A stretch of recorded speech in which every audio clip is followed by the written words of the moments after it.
Welcome to VFM news. Anantapur municipal corporation పరిధిలో ఇటీవల చేపట్టిన డివిజన్ల పునర్విభజనలో పాత 29వ డివిజన్ను అసాధారణంగా విభజించారని, దీనిపై పునఃపరిశీలన చేసి తగిన మార్పులు చేయాలని మాజీ కార్పొరేటర్ వైఎస్ఆర్సీపీ మైనారిటీ సెల్ జిల్లా అధ్యక్షుడు ఎం సైఫుల్లా బేగ్, 30వ డివిజన్ ఎక్స్ కార్పొరేటర్ ఎస్సీ జిల్లా అధ్యక్షుడు మల్లెమేద నరసింహులుతో కలిసి మున్సిపల్ కార్పొరేషన్ కమిషనర్ను కోరారు. ఈ మేరకు శుక్రవారం కమిషనర్కు వినతి పత్రం సమర్పించిన ఆయన, ఇటీవల జరిగిన డివిజన్ల పునర్విభజనలో పాత 29 డివిజన్ను కొందరి వ్యక్తిగత ప్రయోజనాలు లేదా ఇతర అంశాలకు అనుకూలంగా విభజించినట్లు అనుమానాలు వ్యక్తమవుతున్నాయని పేర్కొన్నారు. అధికారులు ఈ అంశాన్ని సమగ్రంగా పరిశీలించి అవసరమైన సవరణలు చేపట్టాలని సైఫుల్లా బేగ్ కోరారు. ఈ కార్యక్రమంలో వైఎస్ఆర్సీపీ నాయకులు షేక్ జావీద్, షేక్ అబ్బాస్, కృష్ణ తదితరులు పాల్గొన్నారు. ఈరోజు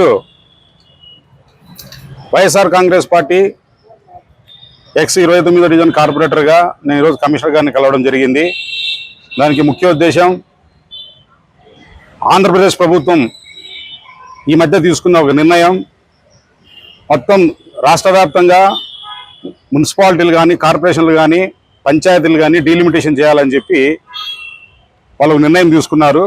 దానికి అనుగుణంగా ఈ అనంతపురం నగరపాలక సంస్థకు సంబంధించి వాళ్ళు డీలిమిటేషన్ బౌండరీస్ నిర్ణయించి తెలియజేయడం జరిగింది. కానీ ఆ డీలిమిటేషన్ చేసిన పద్ధతి ఒక శాస్త్రీయంగా లేదు. ఎవరో వాళ్ళకు ప్రభావితం చేస్తే మాత్రమే చేసినట్టు అనిపిస్తుంది.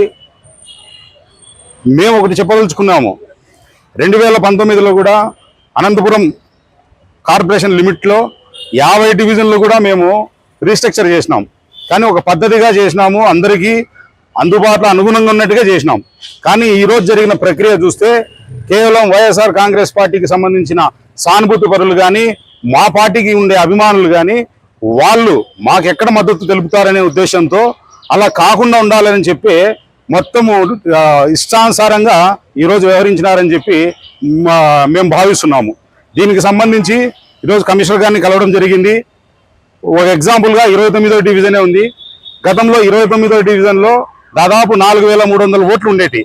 కానీ ఈరోజు 29వ డివిజన్ అనేది లేకుండా దాన్ని మూడు భాగాల్లో విభజించి పాత 19వ డివిజను, పాత 28వ డివిజను, పాత 27వ డివిజన్లో కలపడం జరిగింది. అంటే ఇక్కడే వాళ్ళ ఉద్దేశం ఏంటనేది తెలిసిపోతుంది.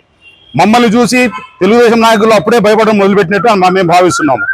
ఆ మాట నేను ఖచ్చితంగా చెప్తాను. ఎందుకంటే ఒక డివిజనే లేకుండా, నామరూపాలు లేకుండా చేసినారంటే అదేవిధంగా 30 డివిజన్ కూడా అదే విధంగా చేసినారు. ఇలా అనంతపురం నగరపాలక సంస్థకు సంబంధించి చాలా డివిజన్లలో అదే విధంగా చేసినారు. ఒక శాస్త్రీయంగా జరగలేదు, ఒక పద్ధతి ప్రకారము ఈ డీలిమిటేషన్ జరగలేదు. దీన్ని మళ్ళీ మీరు ఆలోచించి మళ్ళీ కరెక్ట్ చేయాలని చెప్పి మేము కమిషనర్ గారిని వినియోగం జరిగింది. కానీ ఒక్కటే చెప్పదలుచుకున్నాను, ఈ కుటుంబ నాయకులు కానీ, టీడీపీ వాళ్ళకి కానీ, స్థానిక ఎమ్మెల్యే గారికి కానీ, ఎవరికి కానీ, మీరు ఏమి చేసినా కూడా రాబోయే స్థానిక సంస్థలలో 62 డివిజన్లలో కూడా మేము ఖచ్చితంగా గట్టిగా గెలుస్తాము. మా ధ్యేయం ఒకటే, మా నినాదం ఒకటే. వైఎస్ఆర్ కాంగ్రెస్ పార్టీ ప్రభుత్వంలో అనంత వెంకటరామరెడ్డి గారు ఎమ్మెల్యేగా ఉన్నప్పుడు చేసిన అభివృద్ధి, జగన్మోహన్ రెడ్డి గారు ముఖ్యమంత్రిగా ఉన్నప్పుడు సంక్షేమ పాలన, ఆయన ఇచ్చిన సంక్షేమాన్నే మేము అజెండాగా తీసుకెళ్లి ఖచ్చితంగా ప్రజల్లోకి వెళ్తాం. స్థానిక సంస్థల ఎన్నికల్లో మేము ఖచ్చితంగా గెలుస్తాము. మళ్ళీ అనంతపురం నగరపాలక సంస్థను కైవసం చేసుకుంటాను కూడా నేను తెలియజేస్తున్నాను. కమిషనర్ గారు, కలెక్టర్ గారు దీన్ని ఖచ్చితంగా ఒకసారి ఆలోచించి ఈ డీలిమిటేషన్ని సిపిఎం వాళ్ళు కూడా వినతి పత్రాలు ఇవ్వడం జరిగింది. దానికి ఈ చేతగాని కమిషనరు, కీలుబొమ్మ లాంటి కమిషనరు వైసీపీ వాళ్ళే చేపించినారు ఈ విధంగా అన్నారంట. వైసీపీ వాళ్ళకి ఇప్పుడు ఏం సంబంధం ఉంది? నగరపాలక సంస్థలో మా టర్మ్ అయిపోయింది, మార్చి 18వ తారీఖే మా టర్మ్ అయిపోయింది.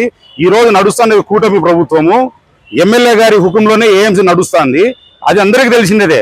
వైసీపీ మీద మీరు నిందలు వేయడం కూడా కరెక్ట్ కాదు. కమిషనర్ గారు, మీరు ఈ విధంగా ఉంటే రాబోయే కాలంలో చాలా ఇబ్బందులు కూడా ఎదుర్కొంటారు. ఖచ్చితంగా దీన్ని ఆలోచించండి.